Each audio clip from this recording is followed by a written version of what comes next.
Hi guys, we're gonna make pizza dough today, and since our time in the kitchen at school is limited, I'm gonna show you how it's done here and how easy that it is so we can skip this part when we're in class together. So this is all that you need to make a homemade pizza dough that is healthy and quite honestly a lot more tasty than just buying it from the store. And the recipe that I'm gonna show you is very easy and quick. The rise time is slow. And notice while you can use a KitchenAid, I don't have my KitchenAid out. So I'm gonna show you how to do it with just a bowl in your hands. So you don't even have to worry if you don't have a KitchenAid, you can still do this. Okay, the first thing we're gonna do is put 4.5 cups of flour into the bowl. You can always cut or multiply. This is actually already a 2 times multiplied recipe because obviously big family and big class, so it just makes sense. But like I said, you don't have to make, this is gonna make 2 16-inch pizzas. So I'm gonna do 4.5 cups of flour. Like we learned in class, whenever you're working with flour, you wanna spoon and level. You do not just wanna dig it into the bag or the container.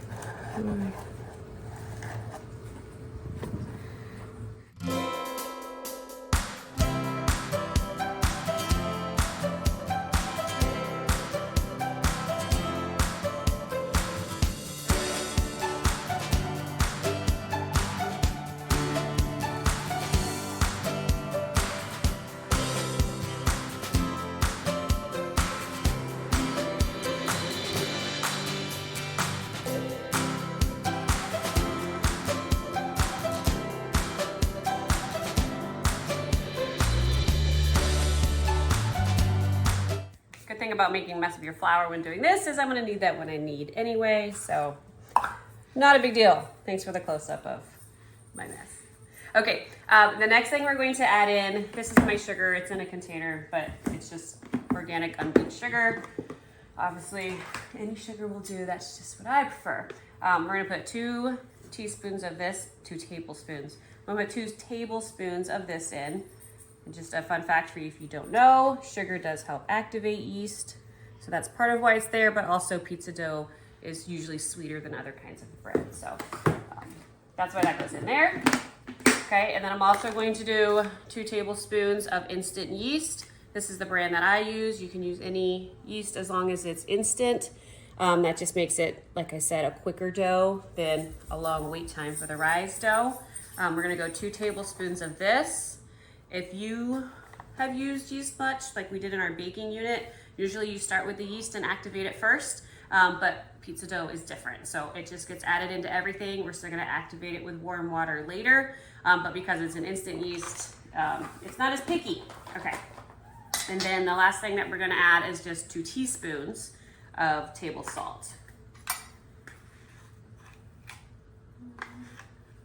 2, all right. So we're just going to mix that together a little bit. And then we're gonna go in with 4 tablespoons of extra virgin olive oil. Another thing that's pretty specific to pizza dough or Italian type breads.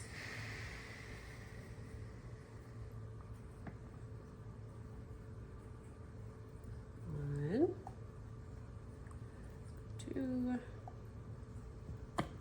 3, 4. Okay, and then the last thing that we're going to add, I'll get new water because I put flour in this, but we're gonna put 2 cups of warm water in.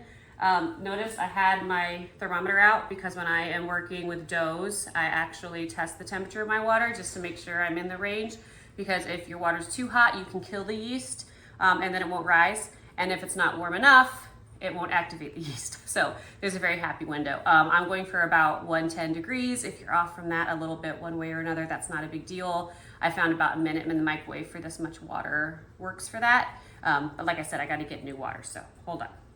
All right, 2 cups of water. In the microwave. I'm gonna start at 45 seconds just because I don't wanna go too far. That's 45 seconds, so let's test our temperature and see where we're at. Way over. So that's a little bit farther than I would like it to be over. So I'm actually going to wait a couple minutes before I put that in. Been a couple minutes. If I test it now, right about 118, 119, and that's close enough for me. So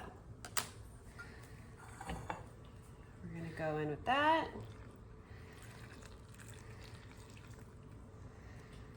Okay, I'm really going to be mixing this with my hands, but I'm gonna get it a little bit incorporated first. If you were using your stand mixer at home, you'd use your dough hook and just let it go on low until it makes what we call a shaggy ball. I can only imagine what the classroom sounds like right now, but shaggy ball just means it's not going to form like a solid ball of dough. It's going to be kind of stringy in here. This is shaggy ball. So it comes together, but it's not making a solid ball. Okay. I'm going to cover my hands with flour now. Again, if you're using the stand mixer, at this point you would just let it go. You would put it on low speed and let it go for about 5 minutes. And I'm going to do the same thing just with my hands. And every time, you don't want to add too much flour in this process, which is why a stand mixer is nice. But I add just a little bit when it's sticking so much I feel like I can't get it moving.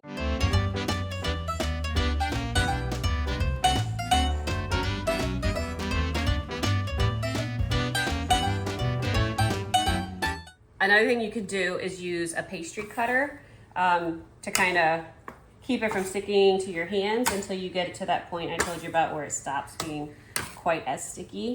But that way you're scraping it off the counter at the same time, but also kind of beginning that kneading process. Pull in a little flour at a time.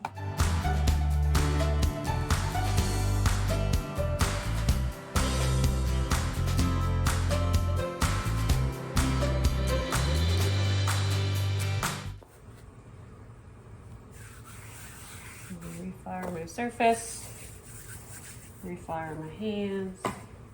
And go at it again. Much better.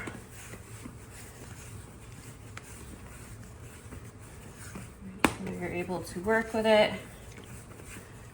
Again, just small bits at a time. Just coating my hands like we're not even talking about any measurable amount there.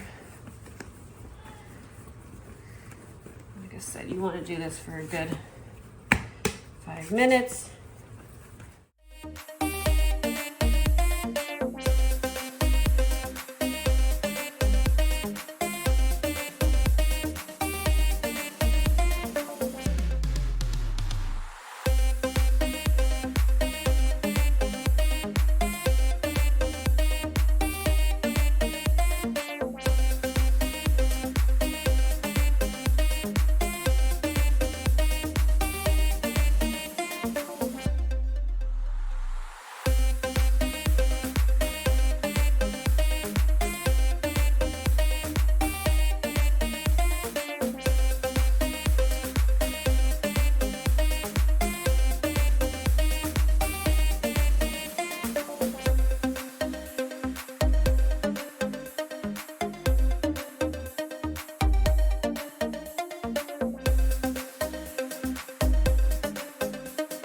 All right, and then I'm gonna take that bowl that I used, put it on top of it, and I'm gonna let it sit there for 15 minutes. And it's not a wasted 15 minutes because since we're making pizza, we can use that time to get the rest of our ingredients out, ready for assembly for the pizza, especially if you're going to be shredding your own cheese, like I like to do. Now's when you can get all of that done and just let it sit there till you're ready.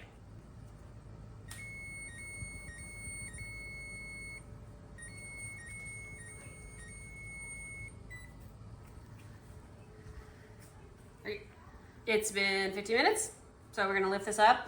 We are not expecting to see some like ginormous, doubled in size, beautiful bread thing. That's not what we're looking for here. Really, we were just giving the glutens and the yeast time to be ready for the oven. That's where they'll go poof, that we want to see. So, oh, it did grow though. Look at that. Look at that baby. She got some bounce to her. I like it. Okay. like I said, because I doubled it, this makes 2 16-inch pizzas, or it could make 4 10-inch pizzas if you wanted to go like personal size pizza at home, whatever you want to do. The reason I like this one is because you don't have to have a pizza stone. We talked about pizza stones in class last week. I have one, but I need to make a lot more than one pizza. So this one, if I cut it in half, which pastry cutter, again, comes in handy. I can cover 2 half sheet pans with this and make 2 sheet pan sized pizzas. So you just have to spray it or rub it with a little bit of olive oil before you put the dough on it. But then you just kind of spread it out. It doesn't have to be rolled out. It doesn't have to be thrown in the air. We ain't that fancy. You just kind of stretch it. Maybe I'll show you that here in a few minutes.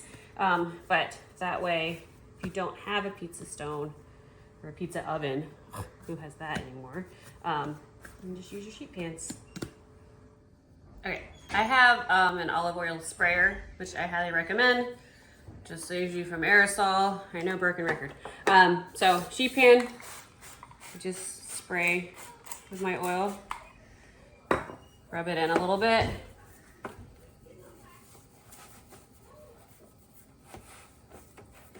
All right, and that will hopefully keep it from sticking. I'm also going to do just a light little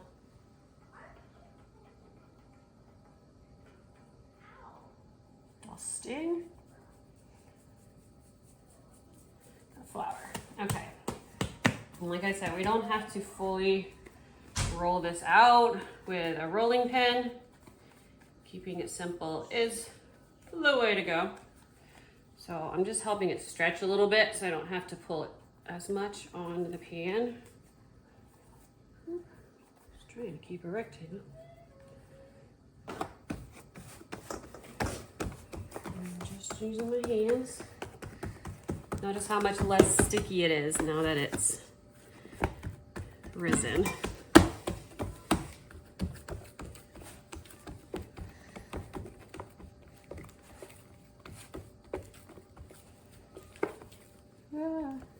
Famous last words.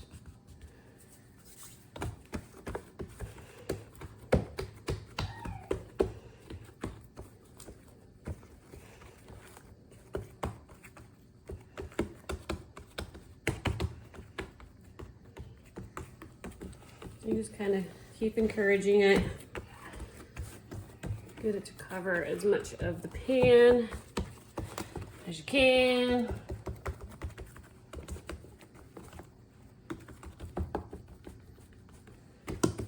That's pretty good.